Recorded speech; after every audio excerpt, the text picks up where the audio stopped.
जय बद्री विशाल।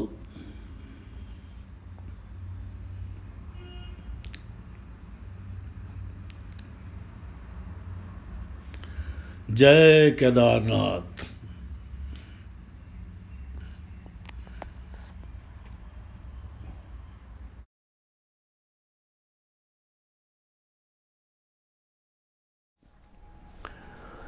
नमस्कार, मैं हूं आत्म प्रकाश और मेरे चैनल खुश रहो में आप सबका स्वागत है। दोस्तों, आज इस वीडियो के ज़रिए मैं आपको बद्रीनाथ एवं केदारनाथ यात्रा के बारे में बताना चाहूँगा।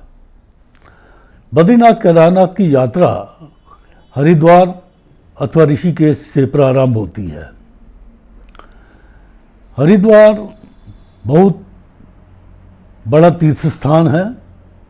यहाँ माँ गंगा पर्वतों से निकलकर पहली बार समतल पृथ्वी पर आती है। यहाँ कुंभ का मेला भी लगता है और यहाँ बहुत दर्शनीय स्थल हैं, जैसे हर की पैड़ी, चंडी मंदिर, माया मंदिर और मनसा देवी मंदिर इत्यादि। इसके आसपास सप्तऋषि और ऋषिकेश में भी बहुत सुंदर स्थान हैं, जैसे राम झूला, लक्ष्मण झूला, स्वर्ग आश्रम और भी कई मंदिर हैं। तो आप यहाँ इन मंदिरों का दर्शन करके लाभ उठा सकते हैं और शाम को माँ गंगा की आरती, जो विश्व प्रसिद्ध है, उनके दर्शन का भी लाभ उठाएं।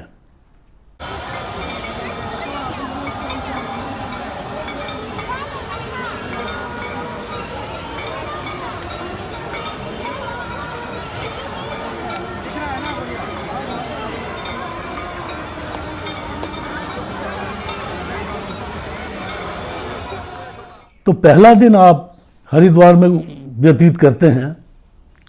अगले दिन सुबह आप केदारनाथ जी के लिए प्रस्थान करते हैं।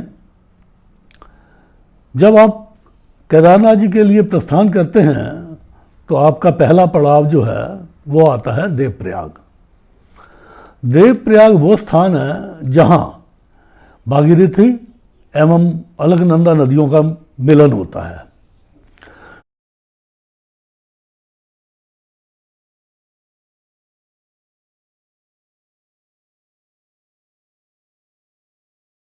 बहुत सुंदर स्थान है, अद्भुत दृश्य है। आप वहाँ थोड़ी देर रुककर उसका आनंद लें। इसके बाद आप आगे बढ़ते हैं तो श्रीनगर गढ़वाल से होते हुए आप रुद्रप्रयाग पहुँचते हैं। रुद्रप्रयाग भी बहुत सुंदर स्थल है। यहाँ पर अलकनंदा और मंदाकिनी नदियों का संगम है।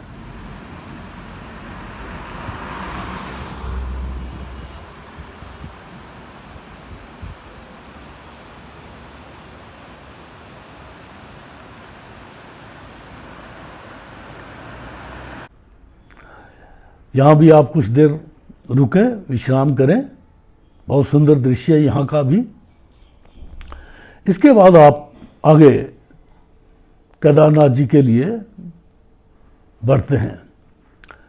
अब आप गुप्त काशी पहुंचते हैं। गुप्त काशी पहुंचकर आपके पास 3 ऑप्शन है कि आप केदारनाथ जी के दर्शन कैसे करना चाहते हैं, यात्रा कैसे करना चाहते हैं।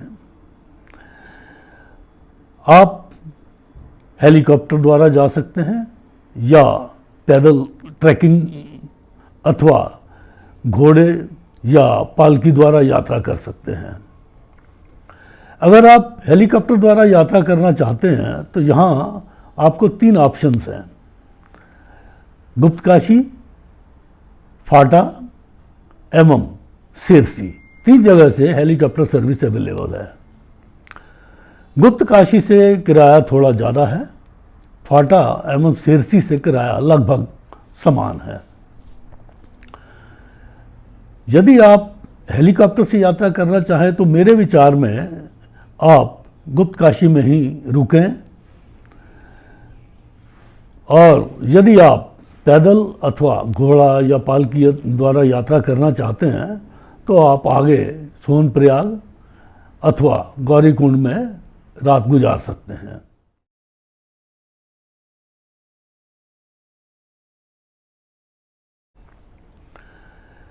अगले दिन आप कोशिश करें जितना जल्दी हो सके यात्रा के लिए निकल जाएं, क्योंकि 16 किलोमीटर का ट्रैक है और काफ़ी कठिन चढ़ाई है, और अगर आप उसी दिन वापस आना चाहते हैं तो आपको जल्दी निकलना आवश्यक है। तो आप केदारनाथ जी पहुंचकर वहाँ उनके दर्शन करते हैं। बहुत सुंदर जगह है, चारों तरफ आपको बर्फ़ की पहाड़ियाँ और बहुत ही मनोहर दृश्य देखने को मिलेंगे।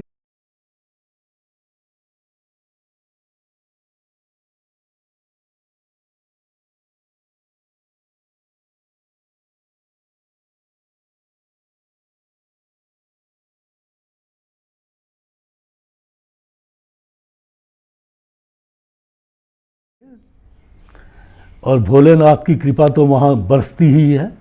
आप उनके दर्शन करें, उनके दर्शन करके आप शाम तक अपने गंतव्य स्थान जहाँ से आप चले थे वहाँ पर वापस पहुँचते हैं। वो रात आप वहीं गुजारेंगे। उससे अगले रोज़ आप बद्रीनाथ जी के लिए निकलते हैं।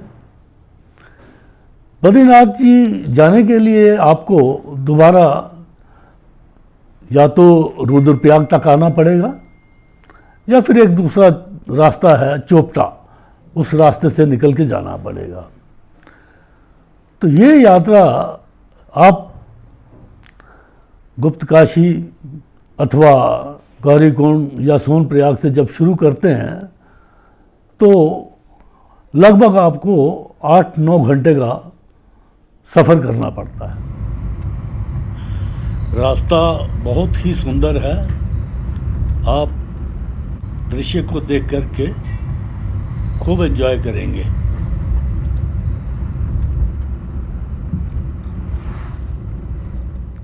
और 8-9 घंटे के बाद आप बद्रीनाथ जी पहुंच जाते हैं।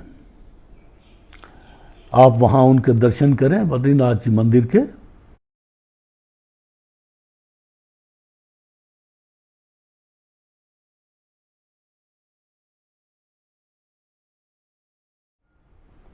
और वो रात आप वहीं पर स्पेंड करें, वहीं रुकें। उससे अगले दिन वापसी हरिद्वार की तरफ प्रस्थान करें। वापसी हरिद्वार आप एक ही दिन में आने में थोड़ी दिक्कत रहती है, क्योंकि रास्ता लंबा है। इसलिए मेरा सुझाव ये है कि एक रात आप बीच में रुद्रप्रयाग अथवा श्रीनगर, गढ़वाल, जहां आप उचित समझें, गुजारें, ताकि ज़्यादा थकावट ना रहे, और अगले दिन आप हरिद्वार पहुंचकर अपनी यात्रा को संपन्न करें। ये तो हुई यात्रा की बात। अब दोस्तों, मैं अपने व्यक्तिगत अनुभव के अनुसार आपको कुछ सुझाव देना चाहूँगा। देखिए, ये यात्रा अन्य यात्राओं की तरह इतनी सुगम नहीं है। यहाँ की सड़कें बहुत ख़राब हैं। आप नॉर्मल समय में 6 दिन का मार्जिन लेकर के चलते हैं कि ये यात्रा कंप्लीट हो जाएगी, किंतु लैंडस्लाइडिंग यहाँ होती रहती है और मौसम भी बदलता रहता है। आप जब भी इस यात्रा का प्रोग्राम बनाएं तो सबसे पहला काम आप करें, वेदर एडवाइजरी को ज़रूर फॉलो करें। बारिश के दिनों को बिल्कुल अवॉइड करें। यहाँ पर लैंडस्लाइडिंग आम बात है और ट्रैफिक ब्लॉक हो जाता है, इस चीज़ का आपको ध्यान रखना है।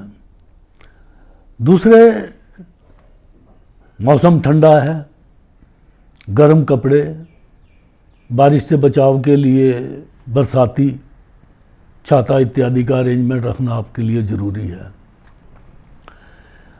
और इसके अलावा मैं अपने सीनियर सिटीजन भाइयों को ये सलाह दूंगा कि जहाँ तक हो सके वो पैदल यात्रा ना करें। चढ़ाई बहुत कठिन है, सांस चढ़ने की संभावना है, ऑक्सीजन की कमी है, तो जहाँ तक पॉसिबल हो सके आप हेलीकॉप्टर अथवा घोड़ा या पालकी इत्यादि के ज़रिए यात्रा करेंगे तो आपकी यात्रा सुगम रहेगी और आपको तकलीफ भी नहीं होगी। अगर आप इन चीज़ों का ध्यान रख के यात्रा करेंगे तो आपको बहुत आनंद आएगा। और एक चीज़ मैं कहना चाहूँगा कि आप जब केदारनाथ जाएं तो कुछ कैश अपने पास ज़रूर रखें। उसका कारण है कि ऊपर मौसम ख़राब हो जाता है तो आपको कई बार कंपेल होकर के रुकना पड़ जाता है, तो वहाँ एटीएम इत्यादि की सुविधा नहीं मिल पाती, तो उस वजह से पैसे की दिक्कत ना हो तो थोड़ा बहुत कैश अपने पास रखना आवश्यक है। इससे आपको दिक्कत नहीं आएगी।